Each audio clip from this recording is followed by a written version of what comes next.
السلام عليكم ورحمة الله وبركاته. ازيكم احلى متابعين في الدنيا؟ عاملين ايه؟ وحشتوني جدا جدا. بقالي طبعا فترة كبيرة ما بعملش اي فيديوهات. النفسية مش قد كده. فقلت اطلع لكم بقى بايه بالفيديو دوت. طلب مني كتير قوي. اخر مرة كنت مصورة في قناة الحدث اليوم. كنا بنتكلم يعني على ذوي الهمم والتنمر عليهم والحاجات ديت. فالدكتوره اللي كانت قاعده في الحلقه طلبت مني، قالت لي بما انك لحد من ذوي الهمم، فاطلعي اتكلمي واعملي فيديو بحاجه زي كده، عشان خاطر انت هتبقي اكتر واحده حاسه بالتنمر، وتقولي احساسك للناس، الام بيوصل لها احساس ايه، وتطلبي من الناس ان هم ما يتنمروش على ذوي الهمم. فانا بصراحه النهارده عامله الفيديو دوت في البداية كده، عاملاه عن التنمر بشكل عام، على ذوي الهمم، على الدراسة، على الشغل، على حاجات كتير هنتكلم فيهم واحدة واحدة. بس قبل ما نتكلم فيهم، لو وصلكوا الفيديو بتاعي لحد ما انتم متابعيني للحظة دي، الفيديو ما ينفعش للناس اللي هم بيشحنوا كارت، يعني اصحاب الباقات بس هم اللي يتفرجوا عليه، عشان الفيديو ممكن محتمل ان هو يطول عليكم شوية. طيب، اللهم صل وسلم وبارك على سيدنا محمد عليه افضل الصلاه والسلام. انا عايزه اقول لكم، انا ام لابني عنده اللي هو من ذوي الهمم، يعني اسمه يوسف. ما بستعرش خالص من ابني. الناس اللي كلمتني ان انا اتكلم عن التنمر اللي بيحصل في حياتي عموما بصفه عامه من ناحيه موضوع ابني دوت، عايزه اقول لكم ان انا تعرضت لمواقف كتير جدا جدا جدا. اي ام من ذوي الهمم، خدوا بالكم، راعوا المشاعر، لان الام هي اكتر واحده، اكتر من الاب واكتر من اللي هو ذوي الهمم نفسه طبعا، لان هم لا حول بهم ولا قوه، بتبقى حاسه جدا جدا جدا باللي قدامها. حتى لو كان متعاطف مع ابنها او بنتها، بتبقى حاسه ان التعاطف دوت فعلا من القلب ولا متصنع، وبيتريقوا عليه ولا لا. فانا عايزه اقول لكم ان انا مريت بمواقف كتير جدا تنمر على ابني. ناس كتير بتفتكر ان هم لما يذكروا ابني ويوسف عامل ايه ومش عامل ايه، فاكرين ان انا هتكسف او هخجل ان انا اجيب سيره ابني، او ان دي حاجه تزعلني. لا، انا عمري ما ازعل خالص خالص من حاجه ربنا بعتها لي. انا عايزه اقول لكم، انا كنت ميت لي 5 اولاد قبل كده، وعاش لي الحمد لله الحمد لله الحمد لله 5. ربنا يبارك لي فيهم يا رب ويقر عيني بيهم. عايزه اقول لكم ان طبعا انا يعني ام كان بيموت لها 5 اولاد قبل كده. فانتوا متخيلين ان انا اطلب من ربنا، يا رب انا عايزه طفل عايش يكون ليه ايدين ورجلين، ايا كان بنت او ولد. انا طلبت من ربنا، فلما ربنا يديني من ال5 دول واحد ذوي همم، فضل ونعمه. ودي حاجه بالنسبه لي حاجه يعني ما تعرنيش ولا اخجل منها، ولا زي ما البعض فاهم ان هم قال يعني بيكسروا نفسي بان انا عندي ابن من ذوي الهمم. لا، ده بالعكس. ده انا عايزه اقول لكم، اي حد عنده بنت او ابن من ذوي الهمم، دول والله العظيم والله العظيم بركه، دول بركه. ربنا بيبعت الرزق والصحه للاب والام اللي عندهم طفل، او يعني ابن او ولد من ذوي الهمم. يعني مثلا على سبيل المثال، لو الام صحتها على قدها، سبحانك يا رب، ربنا بيديها صحه ان هي تقدر تخدم حد من ذوي الهمم. الصحه بتنزل منين الله اعلم. حتى لو تعبانه تعب السنين وفعلا فعلا بتشتكي ان هي تعبانه، قسما بالله ربنا بيجي في اللحظه اللي ابنها ممكن مثلا بيتعب قوي قوي، او الموضوع بتاع طبعا انتوا عارفين ذوي الهمم ساعات بيمروا بحالات صعبه، بفترات صعبه كده، بيخشوا في غيبوبه او حاجات من ديت. فطبعا ممكن الام تبقى تعبانه او الاب تعبان، لا ربنا والله العظيم بيبعت لهم الرزق في ساعتها والصحه. سبحانك يا رب، لو الام راقده كده على السرير، ربنا بيبعت لها الصحه علشان خاطر تقدر تخدم حد زي دوت. طيب، ده بالنسبه لان انا يعني حته ان الناس فاكره ان انا هزعل او اتضايق او هخجل، او ان هم هيكسروني او هيكسروا نفسي ان انا عندي حد من ذوي الهمم. ابدا والله يا جماعه، عمري ما بخجل ان انا عندي ابني من ذوي الهمم. ده شرف ليا ان انا يبقى عندي ابن كده، لان دوت اللي هيدخلني الجنه ان شاء الله باذنك يا رب. طيب، ايه انواع التنمر اللي انا بمر بيها انا وكل الامهات اللي عندهم بنات او صبيان من ذوي الهمم؟ انا هكلمكم عن نفسي، واكيد كل ام عندها حد من ذوي الهمم بتمر بنفس الاحساس او الكلام اللي انا بقوله دوت. انا عندي ابني يوسف، هو بقى ما شاء الله عليه دلوقتي تقريبا 20 سنة او الا حاجات بسيطة. ابني من ذوي الهمم، بيسلم على كل الناس، كل الناس بلا استثناء. ما عندهوش ان هو يعني لو قابل واحدة ممكن في الشارع بيسلم عليها عادي. الناس ديت قلبها ابيض، ما يعرفوش يعني، ما عندهمش خبث ولا لقم ولا الكلام اللي انتوا بالكوا فيه من الاشخاص العادية. لا، الناس ديت عندها تلقائية، عندها محبة، بيحبوا كل الناس، ما عندهمش، ما بيشيلوش في قلبهم. فهم شايفين كل الناس أنقياء وحاجة جميلة، وهو ده إحساسهم. فبالتالي ابني لما بيسلم على أي حد أو يرحب بأي حد أو يجي يتكلم مع أي حد، في بعض الناس بتتقبل، في بعض الناس لا لا، ايه ده مش ايه ده. لا تشمت في أخيك عسى يشفيه الله ويبتليك. انا عايزه اقول لكم والله العظيم يا جماعه، طبعا انتوا عارفين ذوي الهمم ممكن الناس بتتريق عليهم في التلعثم بتاع الكلام بتاعهم، حركاتهم. هم ليهم حركات معينه وحاجات معينه، ما هم ليه سميناهم ذوي الهمم؟ عشان قدراتهم اقل من الاشخاص العاديه، ولكن ربنا بيقطع من هنا وبيوصل من هنا. هم ممكن يكونوا قدراتهم قليله عن الاشخاص العاديه، بس سبحانك يا رب عندهم قدرات تانية خفيه. الام ممكن تكتشفها، الاب ممكن يكتشفها، الطبيب ممكن يكتشفها. المهم ان هم عندهم قدرات تفوق الانسان العادي. ايه هي بقى؟ الام وشطارتها هي اللي تقدر تكتشف مواهب ابنها. طيب، ده بالنسبه للتنمر على ابني. طبعا كان في ناس كتير كتير، يعني من المواقف اللي مريت بيها في التنمر بتاع ابني، ان مثلا كنت اجي اتعزم في فرح او مناسبه او عزومه او مش عارفه ايه. الناس كانت تيجي تعزمني وتخاف ان ايه، يعني يقولي عارفين طبعا ان انا هاجي انا وولادي كلهم، يجيبوها بضحك بهزار، لا لا لا اوعي بصي يوسف ومش يوسف ومش عارفه ايه، ويجيبوها ضحك في هزار. فطبعا انا ببقى عارفه ان هم بيوصلوا لي رساله بطريقه غير مباشره او بضحك او بهزار ان هم مش متقبلين يوسف في القعده. وبالتالي ما بقتش اخد يوسف في المكان اللي بلاقي فيه بحس فيه من الناس ان هم هيتنمروا على ابني، عادي جدا. ناس تانية كان ابني لما يجي يسلم عليهم في الشارع يتريقوا عليه ويقفوا يشتموه ويقلوا ادبهم عليه ومش عارفه ايه. ده برضو حاجه من التنمر التاني. حاجه تالتة برضو، ممكن ابني ابص الاقي مثلا سيان مثلا خدته في مناسبه او في خروجه او في كلام من دوت، تجمعات بقى سواء عائليه او مش عائليه حتى. ابص الاقي الناس تمسك يوسف مسخره، اللي هو عاملين نفسهم ان هم بيضحكوا ويهزروا معاه. طبعا على فكره الام بس هي اللي بتحس اذا كان فعلا اللي قدامي دوت بيهزر مع ابني فعلا وبيحبه فعلا، ولا اللي هو بيتنمر عليه بس باسلوب هزار وعامل نفسه ان هو بيحبه. يعني الام بس هي اللي تقدر توصل للاحساس دوت. فطبعا كان الاحساس بيوصلني ان طبعا بينزلوا بقى تريقه على يوسف ومش عارفه ايه ومدرك ايه. وفي ناس تانية كانت بتتنمر على ابني ان لما يجي حد يسال هو ليه بيعمل الحركات دي او ليه مثلا هو مش طبيعي او كده، يقول له اصله مجنون. الحركه دي طبعا عايزه اقول لكم، اي ام في الدنيا ابنك بقى طبيعي مش طبيعي عمرك ما تقبلي ان اي حد يعمل لك كده على ابنك. فطبعا ديت بمثابة كأنك جبتي خنجر وضربتيه في قلبي. عايزة أوجه رسالة لكل الأمهات والأبهات والشباب والبنات وكل الناس كلهم بصفة عامة.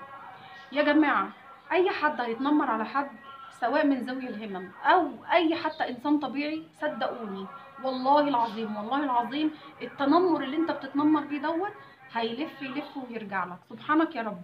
انتوا ممكن تاخدوا كلامي باستهتار او تقولوا ايه اللي هي طالعه تقوله دوت. لا، انا عايزه اقول لكم والله العظيم انا في ناس اتنمروا على ابني وسبحانك يا رب. يعني انا ابني عنده كهرباء على المخ، وعنده يعني الفهم بتاعه اقل من سنه.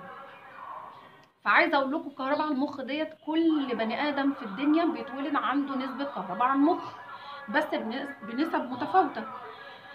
كل الناس على كده. فهي لو زادت شويه هي اللي دي بتسبب ان الانسان يبقى عنده المرض دوت.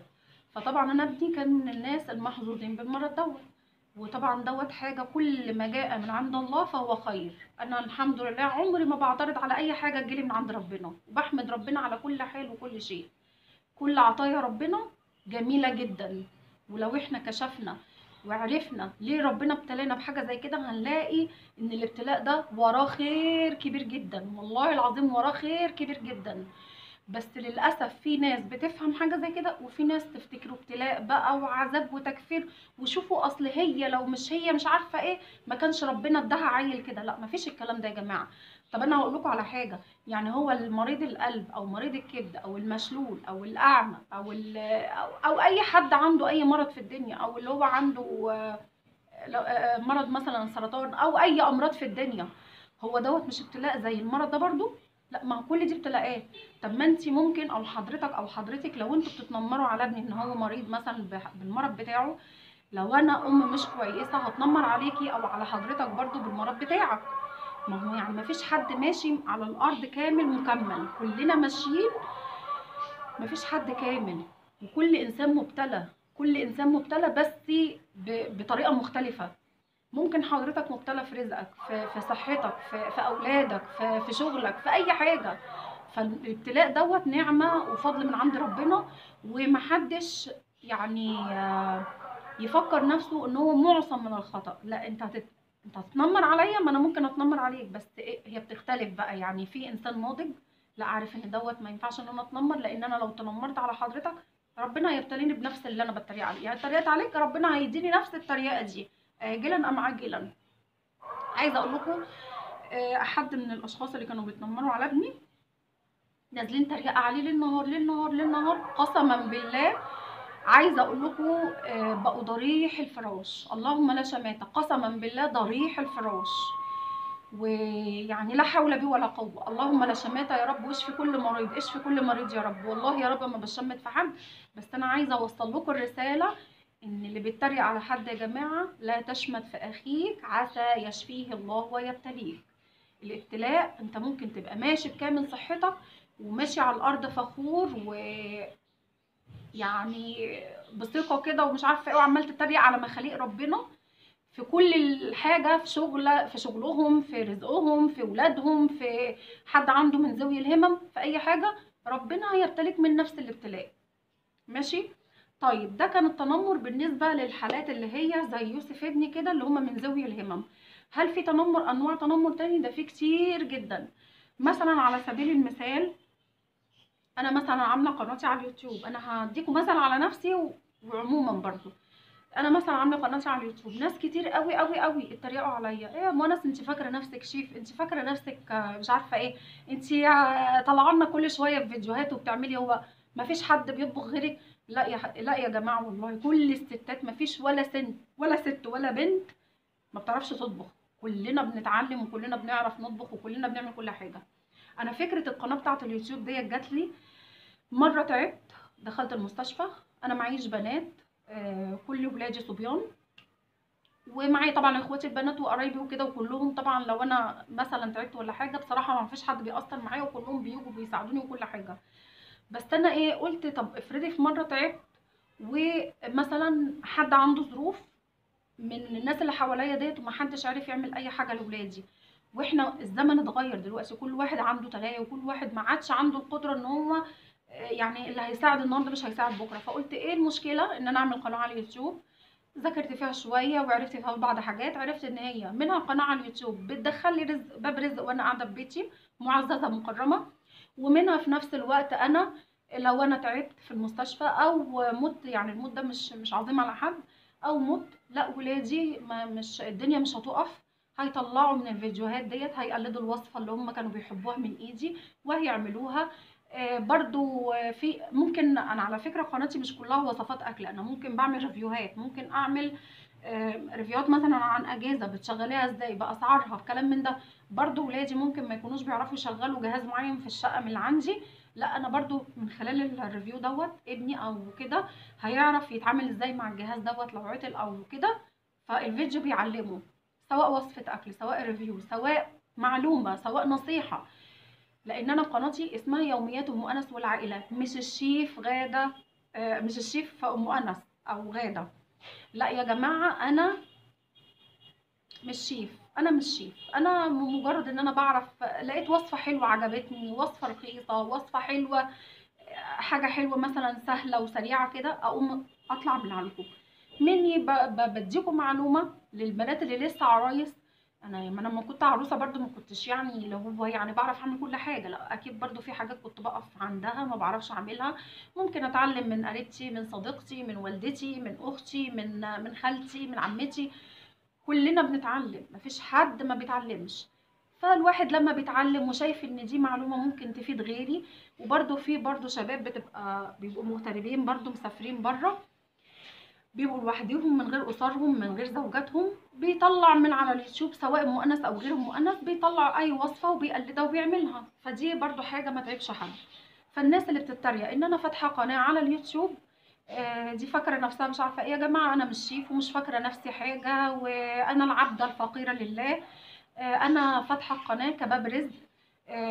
والمشكلة إن أنا اما بلاقي الناس، يعني اغلبيه الناس اللي بيتنمروا على القناه بتاعتي على اليوتيوب، والله العظيم اغلبيتهم الاقيهم فاتح تيك توك وفاتح يوتيوب فيما بعد كده، ويبتدوا ان هم يسالوني طب يا ام انس نعمل ايه ونسوي ايه، طب قولي لنا الخطوات. طب اصلك هو اليوتيوب دوت مش مجرد ان انا برمي الفيديو كده عليكم وخلاص، لا انا برمي الفيديو دوت، ده في مذاكره، في حاجات كتير قوي لازم تتعمل في الفيديو. والحاجات دي ما بتتعملش الا بمذاكره جامده جدا، هو مش مجرد فيديو كده بترموه خلاص. تمام. فهو الواحد يعني الحمد لله ولله الحمد، انا مش طالعه ان انا بدعي ان انا شيف ولا حاجه، فمحدش يتنمر على حد يا جماعه. وصدقوني قناه اليوتيوب ديت طالما الواحد بيشتغل باحترام وبذوق، ما بعملش حاجه بخجل من نفسي فيها، فمحدش يعيب على حد. طيب هو ليه حضرتك او حضرتك بتتريقي مثلا على واحده بتشتغل؟ ما هو انت حضرتك برضو ممكن تكوني بتشتغلي سيان اي نوع شغل انت بتشتغليه. يعني لو موظفه بتشتغل بيتريقوا عليها، لو واحده بتشتغل اكل بيتي بيتريقوا عليها، لو واحده بتشتغل على اليوتيوب بيتريقوا عليها، لو واحده مش عارفه ايه. واغلبيه اللي بيتريقوا معظمهم رجاله. ليه بقى معظمهم رجاله؟ لان في بعض مش كل الرجاله بتحب دايما تنتسب نجاحها وكل حاجة جميلة بتحصلها في حياتها ليهم هم مش للست. فاللي هو لو انا بيتي ناجح وبيتي عظيم وبيتي فيه الخير كله وبيتي مش عارفة ايه، يقول لك انا اللي بعمل، انا اللي بسوي، انا. ما يحبش يجيب سيرة ان مراته دي مثلا، لا انا ايدي بايد مراتي، او مراتي عليها عامل كبير في نجاح بيتي. لا، انا بقول بعض مش كله. فما بيحبش ان مراته تبقى ناجحه، او مراته ان حد يتكلم عليها لا ده والله جدعه، دي شاطره، دي بتعمل، دي بتسوي، دي بتعمل مشاريع، دي. لا، في رجاله ما بتحبش كده.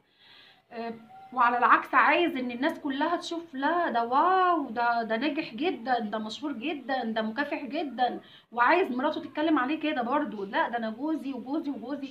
طب هو انت حضرتك يعني انت عايزه هي تتكلم عليك ان انت ناجح وعظيم جدا في شغلك، وهي يعني نكره يعني للدرجه دي ما تستاهلش ان انت تتكلم عليها وتقول ده ضحت او عملت او وقفت جنبي او اشتغلت او الى اخره. عموما في ستات كتير ما بتحتاجش ان حد يتكلم ويمجدها ويفخم فيها، هي بتستكفى ان هي شايفه نفسها ناجحه، بتستكفى ان هي شايفه نفسها وصلت لمرحله الاكتفاء، ان هي مستكفيه بنفسها ومعتمده على نفسها في كل شيء.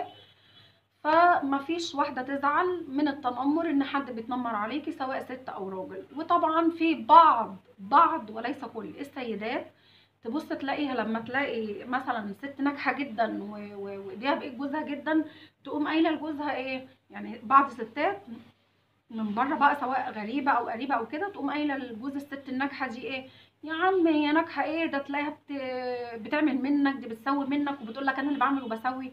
اللي هو يعني ايه، لا دي بتستقرضك، دي بتحوش من وراك، دي مش عارفه ايه. يا ستي وليكن هي بتحوش من وراه، وليكن هي نجحت بسببه، انت ايه اللي مزعلك؟ يعني ايه اللي مزعلك في كده؟ ليه الحقد وليه الضغينه وليه البغضاء؟ حبوا بعضكم يا جماعه وحبوا الخير للناس، وبدل ما انت عماله تعملي اسفين كده من تحت لتحت. يعني الست حتى لو ناجحه بنفسها ومش ناجحه بسبب جوزها، وهي مستكفيه بكل حاجه وعندها اكتفاء ذاتي بنفسها، واللي هي يعني تقدر تعيش كمان من غير جوزها من كتر ما هي ناجحه، لا يعني انت لازم تحطي السم بين الزوجين. يعني ليه؟ ده برضو من ضمن انواع التنمر، سواء ستات او رجال على فكره، مش الستات بس. يعني في ناس فاضيه بيبقوا فاضيين كده في حياتهم، اللي هو مثلا هي عندها نقص او هو عنده نقص مثلا. يعني مثلا واحد زوجته ما بتعرفش تعمل مشاريع، او ملهاش في الجو ان هي تبقى ناجحه او كلام من ده. لا، هي راميه كل حاجه على جوزها، كل حاجه على جوزها. هي ملهاش دور غير ان هي بس تكنس وتنظف وتمسح والاكل، شكرا على كده. دايما حقوده. فهي تبص تلاقي بقى هي من النوعيات دي تسخن جوزها. ده بص، لا يا عم، هي بتعمل ايه؟ هي ده تلاقي جوزها اللي بيعمل وهي اللي بتقول هي اللي بتعمل. دي مش عارفه ايه، وتبتدي تحقن جواه ضغينه وبغضاء. تبص تلاقي الراجل بقى اللي هو بيتحقن من مراته يبتدي يبقى عنده نقص، يبتدي برضه هو كمان يتنمر. فهو ده نوع برضه من انواع التنمر. فيا جماعه، بدل ما انتوا عمالين تتنمروا على الناس، يا تشوفوا حاجه تعملوها زيهم وتبقوا ناجحين في حياتكم زيكم، يا تسيبوا دعوا الخلق للخالق. يعني بلاش تتنمروا على بعض، بلاش تتنمروا على الناس، سيبوا الناس في حالها. احنا دلوقتي وصلنا لمرحله ما يعلم بيها غير رب العالمين. دلوقتي احنا وصلنا يعني لمرحله ان ما كانش الزوج والزوجه ايديهم بايد بعض، والله العظيم المركب بتغرق بتغرق بتغرق تماما. فاللي هو بلاش بقى لما واحده تلاقي واحده ناجحه تفضل بقى ايه توقع بينها وبين جوزها، او واحد يلاقي هو ست وراجل مثلا ناجحين في حياتهم ويعني اوريدي مثلا حياتهم بنسبة 80% ناجحة، يبتدي برضو ايه يحط السم كده بين الزوجين. بلاش بلاش يا جماعة. خلي كل واحد يا اما في حاله يا اما قلدوهم. يعني انتوا متضايقين منهم، بلاش تخلوها متضايقة، لا انتوا قلدوهم. يعني الناس بيقول لك من صالح الصالحين يصلح حاله. يعني اي واحد هيبص للناس الصالحة. الصلاح مش في الدين بس، الصلاح في الشغل، في العمل، في الرزق، في الستر، في الصحة، في كل حاجة. بص لأي حد لو بصت غيرة انك تبقى زيهم وان انت تجتهد تبقى زيهم، مفيش مشكلة، بس في حالة ان انت ما تأذيهمش. انما انت غيران او حضرتك غيرانة تبص ان انتوا تحطوا السم بقى وتبتدوا ان انتوا توقعوا بين الزوجين دول، دي مش عارفة ايه وهو ده هو مش عارف ايه. ما ينفعش، ما ينفعش، لا الدين ولا الاسلام ولا اي حاجة بتقول ان الزوجين يعني الناس تتنمر على بعض بالطريقة ديت. جبر الخواطر على الله، الكلمة الطيبة صدقة، حاجات كتير قوي طبعا انتوا عارفينها. فبلاش الناس تتنمر برضو على الناس اللي بتشتغل او الزوج والزوجة. عايزة برضو اقول لكم على حاجة برضو لاحظتها.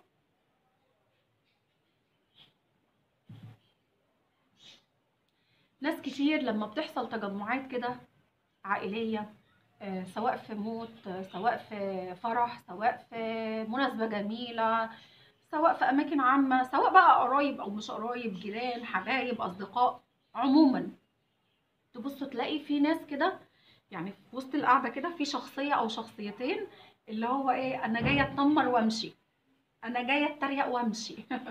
تلاقيهم طول ما هم قاعدين سبحان الله ولا إله إلا الله، هم وظيفتهم في القعدة تريقة على مخاليق ربنا اللي قاعدة كلهم. ما بيسيبش، ما بيعديش حد من الافراد اللي قاعده الا لما لازم يديله تريقه على شكله، على دينه. يعني مثلا لو حد قال كلمتين عن الدين يديله تريقه على الدين بتاعه. انت بتتريق على الدين، انت يعني اللي هو يتريق عليه ان هو يعني ايه ملتزم بالدين. فلا، طب انت ما انت مش ملتزم معرفش في ايه، لا اله الا الله. طب ما تسيبه يا عم، الدين يسر وليس عسر، يمكن هو ربنا هداه في الدين بعد كده واحده واحده. وبعدين حضرتك انت اللي بتتريق، ما انت مش معصوم من الخطأ.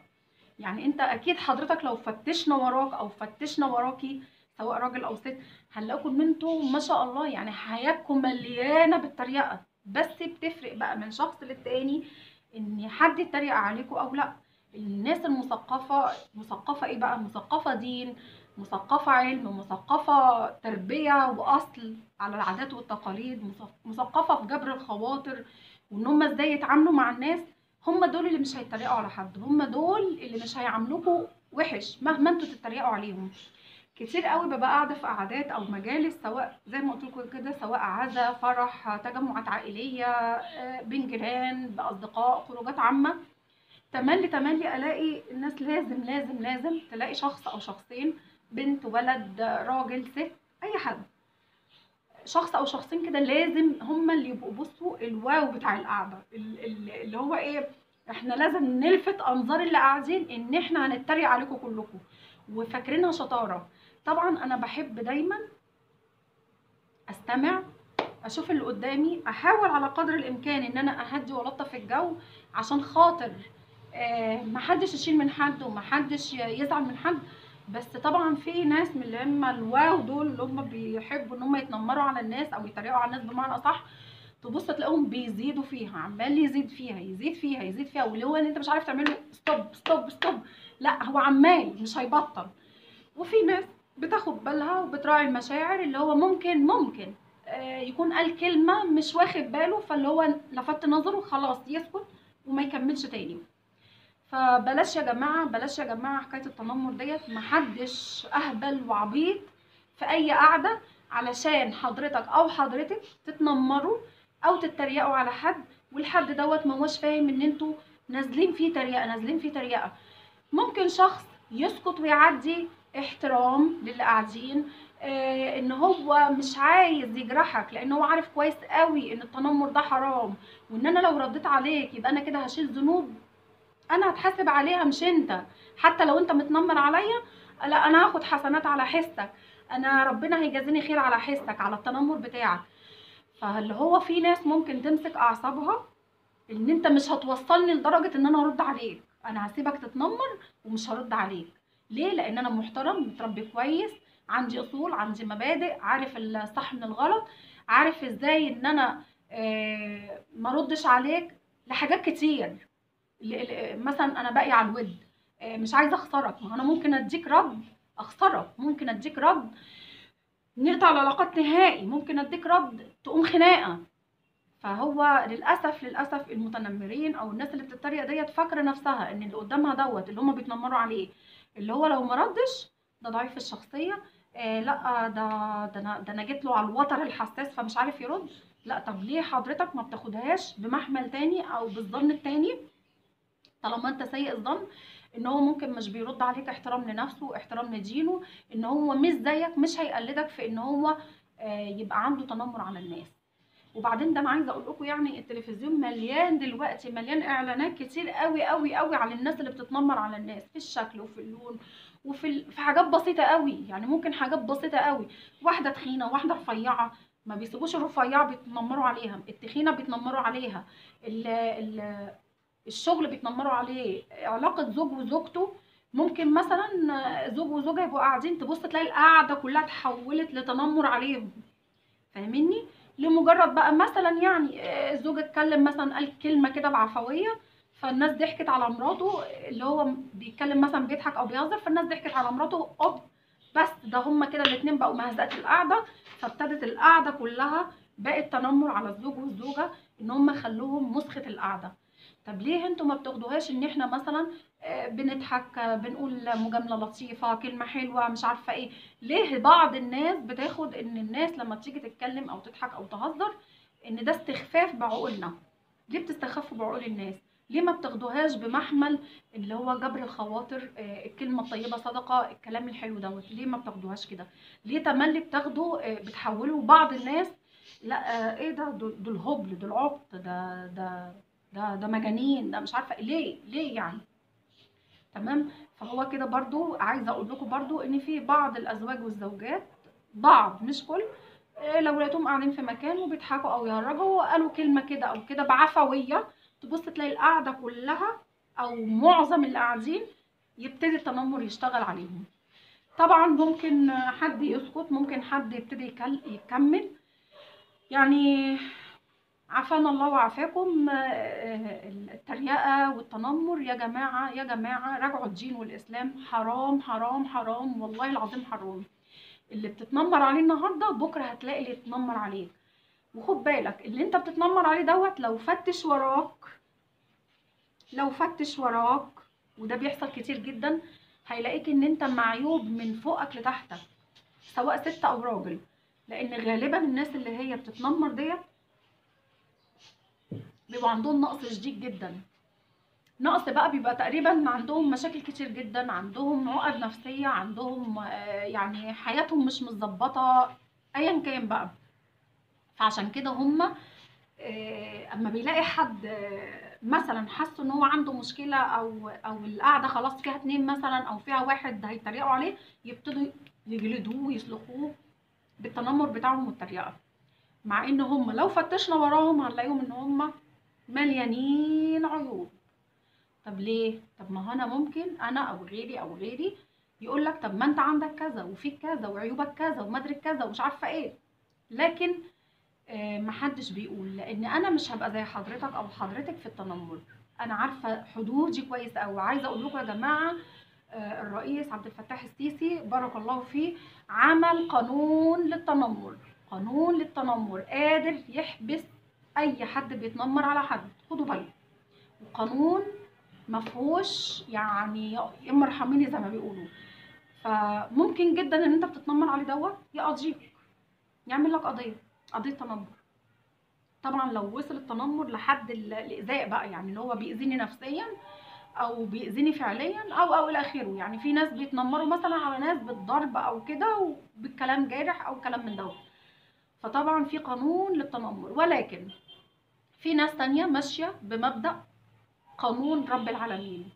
انا واحدة من الناس ماشية بقانون رب العالمين. اللي هو ايه قانون رب العالمين؟ ان ربنا مش هيسيب اي حد بيتنمر على حد او بيتريق على حد او بيأذي حد. فربنا موجود، دين تدان. يعني ربنا، ان ربك لبالمرصاد. ان ربك لبالمرصاد. ربنا شايف وعارف وسامع وعارف كل واحد جوه قلبه ايه، مش لسانه نطق بايه، جوه قلبه ايه. فتخيلوا بقى كده لما حد يقول وافوض امري الى الله، وافوض امري الى الله، ويا رب اذي كل مؤذي. ويعني دي ان انت تفوض ربنا ديت وتقول كمان حسبي الله ونعم الوكيل فكل من ظلمني واذاني، قولا وفعلا. قولا وفعلا يعني حتى بالقول، اللي هو ممكن انا ابقى قاعده في قاعده يضحكوا في وشي ومن ورايا نازلين سكاكين فيا، نازلين ذنب فيا، نازلين مشاكل فيا، نازلين تسخين على مثلا زوج وزوجه يسخنوهم على بعض. انا مش بتكلم، انا بتكلم عموما. فاللي هو تخيل بقى، لا انا مش هجيب لك قانون دولة حطاه، لا انا فوضت امري لرب العالمين، ان ربنا سبحانه وتعالى ياخد لي حقي منك. طبعا لما في ناس برضو من المتنمرين والعياذ بالله، اما تيجي تقول له ده انا فوضت امري الى الله فيك، ده انا حسبي الله ونعم الوكيل، يقول لك الشيخ فلان ده بص طلع بكلمتين مش عارفه ايه. برضو من ضمن التنمر ان لما يلاقي الشخص اللي قدامه دوت فوض قضيته لرب العالمين وبيكلمك يعني بالدين وبالاسلام والكلام دوت، يقول لك بص ده الشيخ فلان ده عامل نفسه شيخ، ده بقى شيخ. برضو من ضمن التنمر. فربنا يعافينا ويعافيكم. بجد التنمر يا جماعه حاجه وحشه جدا جدا جدا جدا جدا، بتأذي الناس نفسيا، بتأذي. انتوا ممكن لو شخص سوي وانسان طبيعي جدا جدا، ممكن بالتنمر بتاعكم دوت تخلوه توصلوه لحاله نفسيه سيئه جدا. ممكن تحولوه من انسان ناجح جدا في شغله لانسان بقى اتعس مخاليق ربنا في شغله، وشغله يبتدي يتبهدل ويتدهور بسبب تنمركم مثلا على شغله. يعني انا واحده من الناس بقالي فتره كبيره ما بعملش فيديوهات ولا بعمل لكم اي حاجه. ليه؟ لاني برضو لقيت نسبه كبيره من التنمر. بس مش هقف، مش معنى ان انا لقيت تنمر ان انا هقف، لا. انا راجعت نفسي وقلت لا، انا هبتدي ان انا اعمل فيديوهات توعيه، فيديوهات ممكن اغير المجال سنه حاجه بسيطه. بس ان شاء الله يعني انا مش من النوع اللي بيجي لي، انا مش من النوع ان حد يحبطني افشل ويجي لي احباط واقول لا خلاص انا كده هوقف شغل او خلاص انا كده مش هعمل حاجه. لا بالعكس، انا طالما شايفه ان انا شغلي ما بيأذيش حد وشايفه ان انا ناجحه في شغلي، فلا بالعكس. حضرتك التنمر بتاعك او حضرتك التنمر بتاعك دوت عليا، لا ده بيديني دفعه اكتر ان انا ابقى حاجه كويسه اكتر واكتر. انا عايزه اقول لكم انا سبب نجاحي في حياتي والله العظيم والله العظيم الناس المتنمره، الناس اللي فضلت تتريق عليا، الناس اللي فضلت تجلدني في الكلام، اللي هو يقولوا لي ده انت مش عارفه ايه، يتريقوا عليا. انا عملت مشاريع كتير جدا، اشتغلت في الشغل الهاند ميد والخرز والحاجات ديت. خدت تريقه بالهبل بس ما وقفتش. اشتغلت في شغل الاقساط وببيع وبشتري، ويمكن كنت عامله فيديو بعلم الناس حتى لو معكوش فلوس تقدروا تعملوا مشروع ازاي حتى لو معكوش فلوس، وبقول للناس ازاي. برضو لقيت تريقه خلوني شلت الفيديو. بس انا لا انا مش هشيل فيديوهات تاني. اي فيديو هحس ان انا بقول حاجه كويسه او بفيد حد بيه في ناس بتشوف ان المحتوى بتاعي كويس، في ناس مش هاممها المحتوى او بيتريقوا. ما تتفرجوش عليا، ما تتابعوش المحتوى بتاعي، تقدروا ان انتم ما تعملوش متابعه للقناه ولا تزعلوا نفسكم خالص. وانا بالعكس انا يشرفني جدا ان انتم ما تتابعونيش. ليه؟ علشان ولا انتوا تضايقوا نفسكم ولا تتعبوا الناس حواليكم. كل حد كده بيلاقي حد بيستريح له في الكلام او بيشوف محتوى هادف او كويس بيعمله، فما فيش مشكله خالص. فيا جماعه ال يعني انا بقول لكم انا على كحاجه خاصه يعني. انا مريت بتنمر كتير جدا جدا.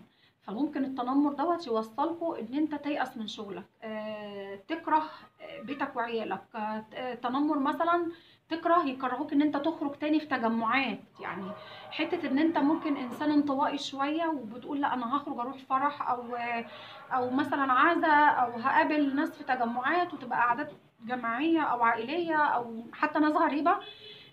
في بعض الناس لما بتلاقي الناس المتنمره دول لا اللي هم نازلين جلد في جلد جلد جلد جلد، يقول لك لا لا لا احنا مش هنتجمع معاهم تاني، احنا نعتذر الناس دي احسن. وطبعا بيقول لك اعتذر ما يؤذيك. يعني الاعتزال في حاله زي كده ان انتوا تعتذروا عن الناس المتنمره ده حاجه كويسه. بلاقي كتير برضو من ضمن التنمر امهات للاسف وابهات بيربوا عيالهم على التنمر اللي هو ايه. بص اما يجي حد من عيلتك، عمامك، خلانك، ابن خالتك، ابن عمتك، ابن عمك، جدك، ست، اي حد، اللي هم مربيين ولادهم على قلة الادب. هم فاكرين ان ديت حاجة انا بهرج، انا بهزر، انا دمي خفيف، انا مش عارفة ايه. لا لا لا لا، دي سفالة ووقاحة وقلة ادب. ان انتوا تتنمروا على الناس قرايبكم او حتى جيرانكم او اي حد، دي قله ادب، قله ادب وسفاله. ممكن واحده كبيره في السن تلاقي عيله صغيره من دور ولادها او اصغر من ولادها تندهى باسمها، دي قله ادب. وتقول لك اصل انا واخده عليها دي حبيبتي. لا دي قله ادب يا حبيبتي او يا استاذ. حد تاني تبص تلاقيه مثلا يعني اشكال كتير قوي من التنمر. يعني وقاحه وقله ادب. واللي يقول لك انتوا بتيجوا تزورونا ليه؟ انتوا اللي يقول لك مثلا تيجي تطلب شاي يقول لك ده بص فاكر نفسه قاعد على القهوه. ايه ده؟ ايه ده؟ احنا وصلنا بجد لمرحله وحشه جدا، وحشه جدا جدا جدا، قمه السفاله والانحدار. ومفيش تربيه ولا اخلاق للاسف الا من رحم ربي. فعايزه اقول لكم يا جماعه التنمر ليه اوجه كتير واشكال كتير. برضو من ضمن التنمر برضو ان انا لما اجي انزل فيديوهات. انا عامله صفحتي على الفيسبوك برضو يوميات ام انس والعائله، وعامله جروب برضو على الفيسبوك برضو اسمه يوميات ام انس والعائله، وقناتي على اليوتيوب يوميات ام انس والعائله. فاللي هو عندي جروب وصفحه وقناتي على اليوتيوب. طبيعه شغلي ان انا انزل هنا وهنا وهنا، ولازم انزل باستمرار، ولازم انزل كل يوم. يعني انا لو ما نزلتش كل يوم يا جماعه الريتش بتاع القناه او الصفحه او الجروب ينزل دوت. يعني يبتدي حضرتك او حضرتك ما يظهرش على السوشيال ميديا. طب ما بيظهرش على السوشيال ميديا الريتش او الرام بتاع القناه عندي بينزل بيقع. فابتدي ان انا لو حضرتك ان انا حققت ربح، الربح دوت يبتدي يروح مني تاني. ماشي. وتبتدي قناتي تختفي، ان انا ما بقاش باينه، ما بقاش ظاهره، فتبتدي القناه تقل تاني، عدد المشتركين يمشي، يروح مني، المشاهدات تقل. ضرر على القناه بمعنى اصح، او ضرر على المحتوى بتاعي. فناس كتير تقول لي هو انت طالعه هنا وهنا وهنا وهنا. يا ست الكل او يا سيد الناس، مش عاجبك المحتوى بتاعي ممكن تخرج او تغادر، ما هياش حاجه يعني عويصه او عميقه. فده طبيعه شغلي. وبعدين انتوا مع ام انس ممكن مثلا ام انس انتوا بتعملوا معاها كده. طب ما حضرتك لو انتوا متابعين يوتيوبر تاني او سواء راجل او ست او اي موقع تاني بتتابعوه، هتبصوا تلاقي نفسكم ان برضو الشخص دوت بينزل يوميا، لازم ينزل يوميا، وممكن في اليوم ينزل فيديوهين 3 على فكرة. فده طبيعة شغل. طالما حضرتك او حضرتك مش فاهمين في السوشيال ميديا او طبيعة الشغل، انا مطلوب مني ايه في شغلي، فانا مضطرة ان انا اعمل كده، فمفيش داعي للتنمر او الكلام الكتير او الهرتله الكتير. كل واحد استاذ في شغله، كل واحد فاهم في شغله. فانا مش هاجي مثلا اقول لمدرس انت بتعلم الطلبه كده ليه او بتديهم ازاي. انا مش في مجاله، هو استاذ في مجاله. ماشي. ما يجيش حد تاني يقول لي انت بتعملي ايه في شغلك. لا انا في شغلي فاهمه وقادره. وبعدين المحتوى اللي انا بقدمه هو اللي انا فاهمه فيه. يعني انا بقدم محتويات ريفيوهات، وصفات، ممكن اكل، ممكن لو خروجات مثلا بمبالغ بسيطه او حتى بمبالغ عاليه، المهم ان انا بديكوا فكره عن المكان باسعاره وبكل حاجه فيه. فهو ده الحاجه اللي انا بعرف فيها. يعني انا مش هعمل مثلا قناه على اليوتيوب واقدم لك مثلا حاجه في الدكتوراه، او هقدم لك حاجه مثلا في التدريس، او هقدم لك حاجه مثلا في اي حاجه تانية. مثلا هقول لك ان انا في الفتاوي او الكلام ده، انا بقدم محتوى انا فاهماه او عارفاه. اخر حاجه حابه اتكلم فيها قبل ما اختم الفيديو، برضو التنمر على الدراسه. تملي تلاقي الطلبة بينهم وبين بعضيهم، والأمهات والأبهات والعيلة والقرايب، كل واحد يبتدي يتنمر على التاني بمجهود ابنه أو بدرجات ابنه أو بنته سيان. طيب هو حضرتك يعني دي قدرات خاصة. ما هو لو ما فيش قدرات خاصة بين الأولاد وبين البنات، ما كانش طلع المهندس، الدكتور، بتاع دوت، المعيد، الضابط، المحامي، ايه تاني، بتاع صنايع، بتاع زراعة. ما كناش هنلاقي المجالات المختلفة دي. لو ما فيش قدرات بين الأولاد والبنات، ما كناش هنلاقي كل التخصصات اللي حوالينا دي. فيا جماعة بلاش موضوع التنمر مع اللي هو كل واحد أب أو أم يقعد في وسط قاعدة، ده أنا ابني جاب كذا، ده أنا بنتي جابت كذا، ده أنا مش عارفة ايه. لا، الفرحة حلوة وافرحوا واتبسطوا وكل حاجة، بس اللي هو ايه، اما يجي مثلا يقول لك ايه انت جبت كام، تقول له كذا، درجات كذا، يقول لك لا لا لا انا مش هصدق لما توريني الشهاده، وتجيب لي 2 موظفين يمضوا عليها وختم النسر. ايه ده؟ طبعا انا بضحك وبهزر، اللي هو لا يعني انا بضحك طبعا في الحته دي، بس هو اللي هو في ناس ايه ده، لا يعني مش مصدقين ان انت ممكن تجيب درجه كويسه او متوسطه او كده، لا اديني الورقه واثبات ودليل.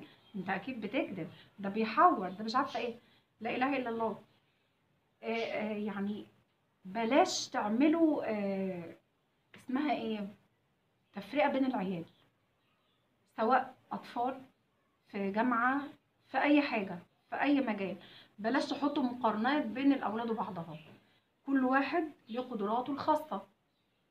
ممكن واحد قدراته فائقة، واحد قدراته متوسطة، واحد ضعيف. ممكن الضعيف دوت بعد كده يبقى حاجة كبيرة، ممكن بعد كده الناجح قوي دوت يضعف. فاللي هو بلاش يا جماعة تعملوها يعني اللي هو ايه، الند بالند، او اللي هو انت احسن مني، لا انا هبقى احسن منك، لا مش عارفة ايه. لا، خلوا في محبة بين الولاد وبعضها. وتملي العامل الاساسي على التنمر بقى في الدراسة دوت هو كل ام وكل اب. هما اللي بيطلعوا ابنهم او بنتهم، هما اللي بيتنمروا على الناس اللي حواليهم، سواء في مدرستهم، سواء في قرايبهم، جيرانهم، اصدقائهم. هما الام والاب هما اللي عليهم العامل الاساسي في حاجه زي كده. التربيه قبل التعليم. التربيه يا جماعه هي اللي تخلي ابنك طالع نافش ريشه وبيتنك قوي على كل اللي حواليه. وفي ناس تانية لا، اللي هو عادي، يعني انا نجحت، انا مش لازم اقول لك انا جبت كذا وجبت كذا. النجاح حلو وكل حاجه، بس في ناس هي طبيعتها كده، يعني انا نجحت عادي، ايه المشكله؟ في ناس تانية واو انا نجحت ويعملوا بروباجندا. في ناس تانية لا، انا جبت درجات مش يعني مش كويسه، بس ممكن هعوض بعد كده. فاللي هو مش عايزينها يا جماعه تبقى اللي ايه. وفي ناس تملي بقى لما يلاقي تجمعات كده في النادي بقى، في الاصدقاء، في الجيران، في عيله، في قرايب، غريب، اي حد، المهم يبقى في تجمعات، يمسكوا بقى ايه اللي هو هنحول القعده بان احنا جايين نقعد قعده لطيفه، اللي هو هنعمل مقارنات بين عيالكم وعيالنا، هنشوف عيال مين الاحسن. هي طبعا دي بتبقى حاجه كويسه ولطيفه، بس برضو انتوا رايحين تتجمعوا وتقعدوا قعده لطيفه، قعده كويسه. بلاش تعملوا مقارنات، لان اكيد حد من الطرفين بعد المقارنات ديت اكيد حد من الطرفين هيطلع اقل من الطرف التاني. فليه تحسسوا اللي هو طلع اقل دوت ان هو منبوذ في القعده، او قاعد جبت له مثلا ايذاء نفسي او ايا كان؟ ما هو برضو ده نوع من انواع التنمر. ويعني انا عايزه اقول لكم في اخر الفيديو يا جماعه، التنمر ده حاجه وحشه جدا جدا جدا.